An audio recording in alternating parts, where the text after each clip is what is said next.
এই বাইকে এত পরিমাণ জং ধরে, জিক্সার মনোটন 2022 মডেল। মানে একটা বাইকের ট্যাঙ্কিতে এত পরিমাণ জং ধরে যেটা কল্পনা বাইরে। আমি এর আগেও প্রায় 3 থেকে 4 বার বাইকের ট্যাঙ্কি পরিষ্কার করাইছি। 7 থেকে 10 দিনের মধ্যেই এত পরিমাণ ময়লা জমে, এত পরিমাণ জং। এটা ময়লা নয়, এটা বাইকের ট্যাঙ্কির জং। তো একটা এত ব্র্যান্ড ভ্যালু মানুষ বলে জাপানি ব্র্যান্ড সুজুকিতে এত পরিমাণ বাজে বিল্ড কোয়ালিটি জিক্সারের।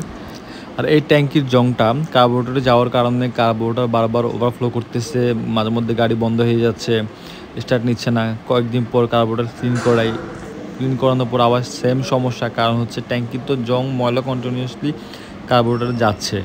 আর কাদের জিক্সারে এই সমস্যা হচ্ছে দেখেন, আমি শুধু তেল, এগুলো কিন্তু পানি নেই, এগুলো অয়েল, তেল, অকটেন। তো আর এগুলো হচ্ছে জাঙ্কার। চিন্তা করেন কী অবস্থায়। আর ফাইনালি আমি জানতে পারলাম যে আমার ট্যাঙ্কটা মাস্ট চেঞ্জ করা লাগবে, তাহলে আমাদের যে মেন প্রবলেম কার্বোরেটর, ইঞ্জিন, গাড়ি স্টার্ট হচ্ছে না, কার্বোরেটর সমস্যা, ট্যাঙ্কি চেঞ্জ করলে মোটামুটি সমাধানটা পাবো। এছাড়া আপনাদের কারা এই সমস্যাটা ফেস করতেছেন অথবা এটা কীভাবে সলভ করা যাবে কি না একটু জানাবেন।